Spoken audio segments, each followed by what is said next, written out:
So what do you think? About what?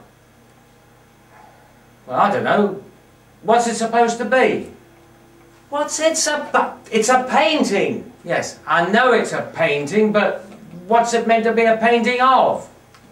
It's whatever you want it to be. It's conceptual. It's one colour, that's what it is. It's red. It's just a big square painted red. No, you're missing the point. You've got to look behind it to see what the artist is saying. Well, if we're supposed to look behind the painting, why didn't they just turn it round in the first place? No, you just don't understand, do you? Let's put it this way. What does the colour red mean to you? Red? Yeah, red. Danger? Anger? Blood? Death? Ah, now we're getting somewhere. Well, if that's what the artist wanted us to see, why didn't he just paint a picture depicting the gunfight at the OK Corral or something? Because this is conceptual art. He's inviting you to see whatever you want to see in the picture.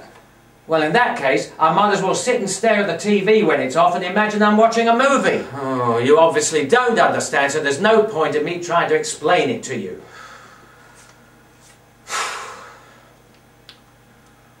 What's it called, anyway?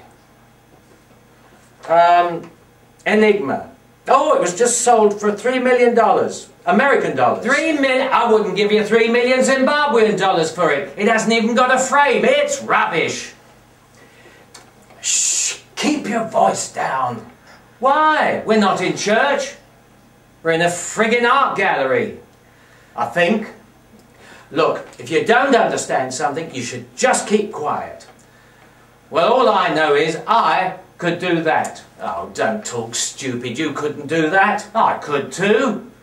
Nip down to B&Q and they'd knock me up that colour in no time. Splash it on a bit of canvas and hey presto, one work of art, thank you very much. And I'd be a lot cheaper. 50 quid would do me nicely.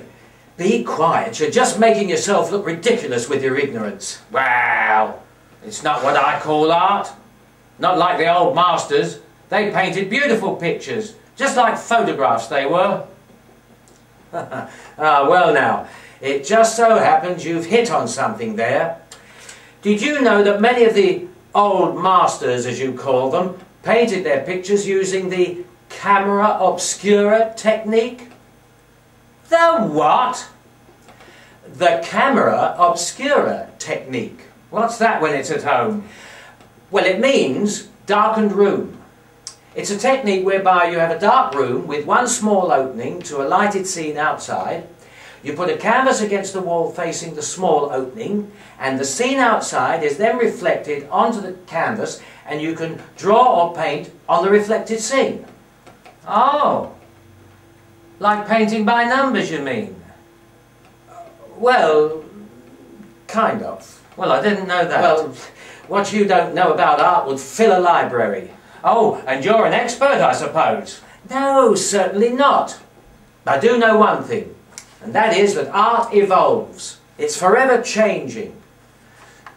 Take Picasso, for instance. If you look at his early work, he painted pictures, as you would term them, like photographs.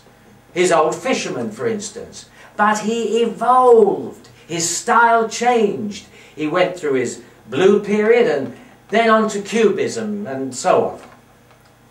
Oh, that's when he painted women with their noses on the side of their face and their ears under their armpits. Oh, you're impossible. The point is that art evolves. It doesn't necessarily get better, it just evolves. Well, I see what you're saying. It doesn't go forward, it doesn't go back, it sort of moves sideways. Well, that's one way of looking at it. You fancy a cup of tea and a jam puff?